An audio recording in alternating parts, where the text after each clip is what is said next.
I'm Drew Downs. Hi, I'm Drew Downs, and welcome. I just wanted to talk to you today about Seventh Sunday of Easter, which is also the Sunday after the Ascension, and our text is John 17:6-19. Makes for an interesting gospel for us at this time of year, because we're, of course, wrapping up Easter, this time in which we reflect on Jesus being in the world, coming back to the world from death, right? The risen Christ. And then we have this last Sunday, we celebrate the day that Jesus ascends into heaven. A very kind of a crazy idea if you think about it very, very, very, very literally. Makes for one of those troubling days for those science-minded in among us. But anyway, that's neither here nor there right now. Our text is actually about Jesus, is from John, and Jesus is focusing on this is a prayer that probably is observable to the disciples and his followers. This is him at prayer saying, take care of my people. Essentially, these are your people that you have given to me.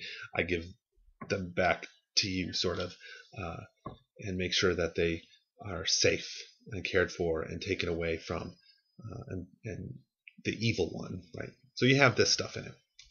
The timing of this is interesting because, of course, it is Ascension. So it's focusing on Jesus's sort of final departure, even though this is from before his death.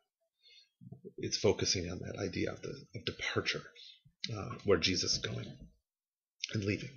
So it's intending to deal with that tension of Jesus being among us and Jesus leaving us, which is a particularly important thing for us to deal with.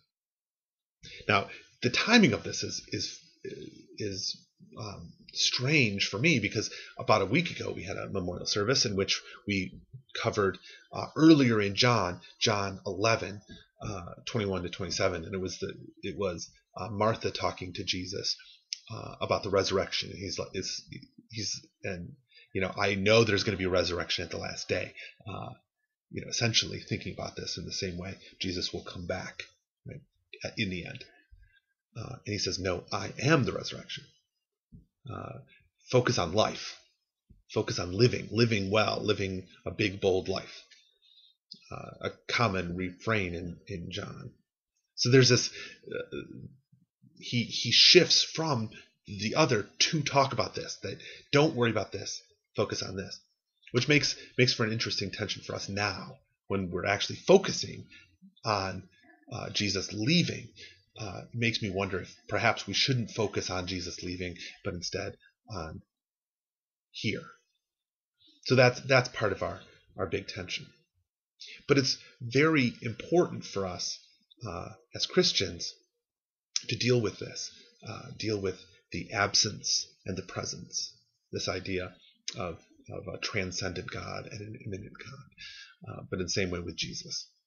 And this is the day we deal with Jesus leaving for good, right? That there's no present Jesus physically. And perhaps the most useful thing about this is to stop thinking about this scientifically, right? That part that, as I said at the beginning, the science-minded of us, the sort of literal physical flesh and blood, the atoms of the man, right? If we stop focusing on the physicality of this experience, but instead focus on what the intention is, about relationship, about love, and about who Jesus is to us, the relationship we have to Jesus, and the relationship Jesus has back with us, whether that's far, far away or whether that's right here.